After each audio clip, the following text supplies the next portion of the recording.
Hey there. Hey guys, thanks for taking the time to talk with me. Thanks for having us. Yeah, for sure. I do have to mention, because I saw the episode, and at the end of the episode, Jordan, you said something that was just so relatable to me, and it's what I try to do every day in my life. But you said that you wanted you guys to be the Beyonce and Jay-Z of short-term rentals, and I love that. Yep.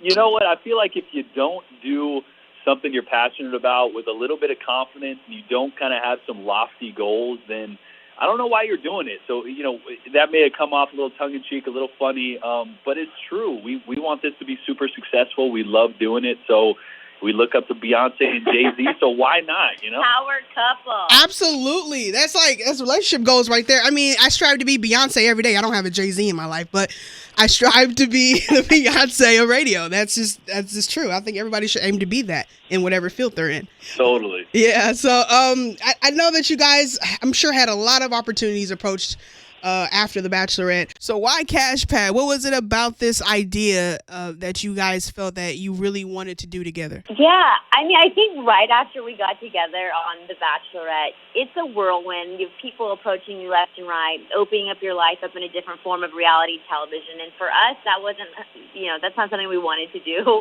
We wanted to just get back to normal life. And normal life was me going back to renovating houses, Jordan going back to football, and also becoming my free labor and help when it came to fixing up these houses. So right after the show, we just went back to work. Jordan started helping me. We started doing these renovations together for long-term rentals. And then, in the last year or so, the whole Airbnb thing became so interesting to us. We saw the craze. We saw the attention around it. And so we had this idea of breaking into the short-term rental market together. And then CashPad actually approached us.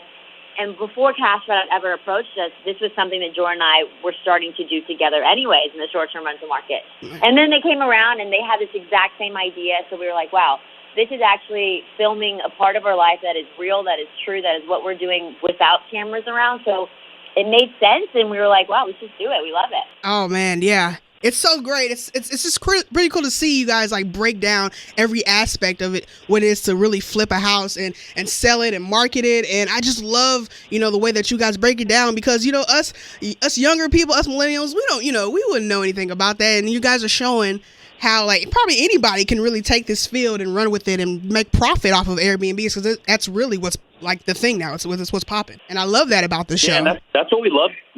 That's what we loved about it. It's not your typical renovation show where someone is looking for their forever home and they're spending $250,000 to renovate something. That's not realistic for most people sitting and watching it. Yes, it's entertaining. Yeah. But for us, we really wanted to do something that everybody sitting on the couch could go, wait a minute. I can do that. I have a bedroom. I have a garage. I could do this, and it doesn't cost me a ton of money. So, we're doing some really fun, unique properties. We do a shipping container tomorrow night. We do an Airstream, a warehouse, a garage.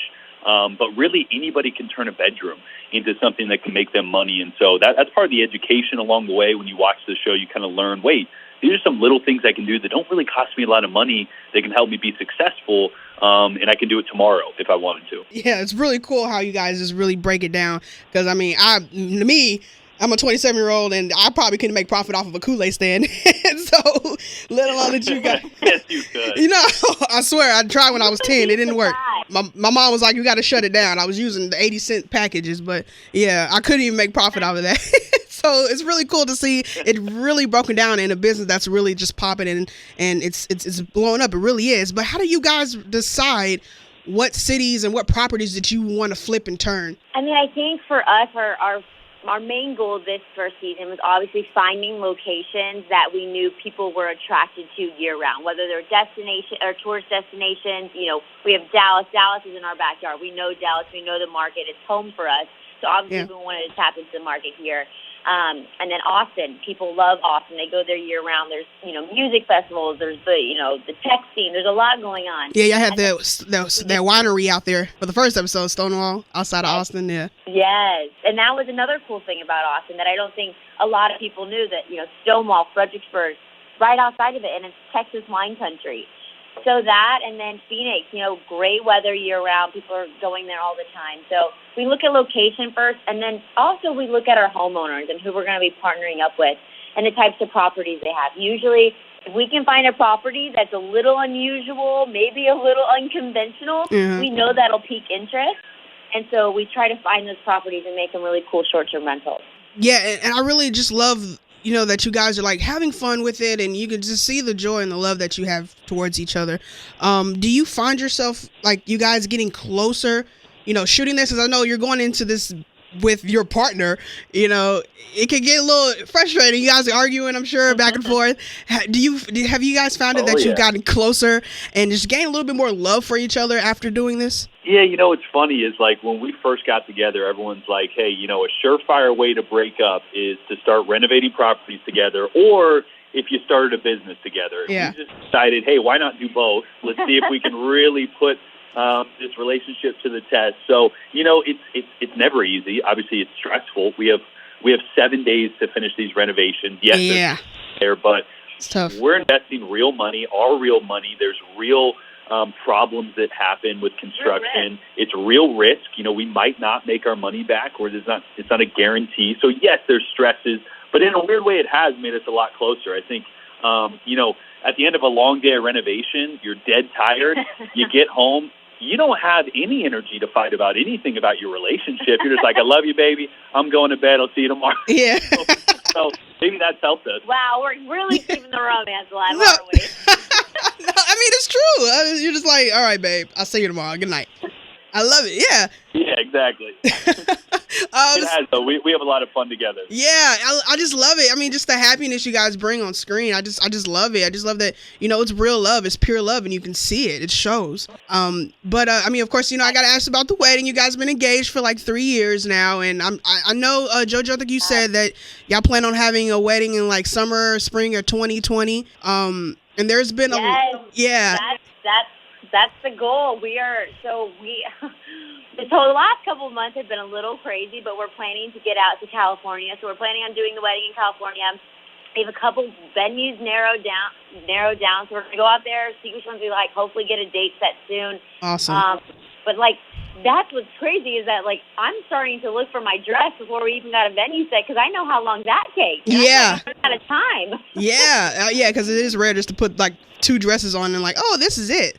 You got to try them on and fill them out. Like 7, 8 months to get in. Yeah. I didn't know all that.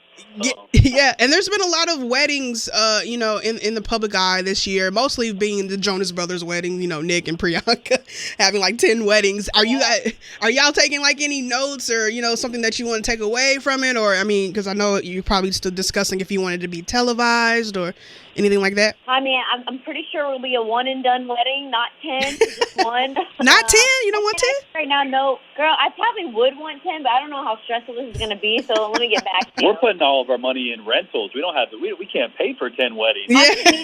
Rentals are really profitable for that to happen. Yeah, I'm sure you can have it on one of those properties, though, maybe the wine cottage. That's not a bad idea. Anyone's got a huge ranch out there? Yeah. A nice wedding venue? Let us know. Hit us up. Man. Well, but we're excited. We probably will just keep it, friends and family. But who knows, Yeah, for sure. I love it. I'm definitely going to keep up with this show, keep up with you guys. Y'all are awesome. Y'all have just great energy. And, I got to support you guys, JoJo. I mean, because you're from Dallas, so I got to support you guys, definitely. That's right. So you can catch their new show, Cash Pad, on CNBC Tuesday nights at 9 p.m. JoJo, Jordan, thank you guys so much for talking with me. Thank you. Thank you.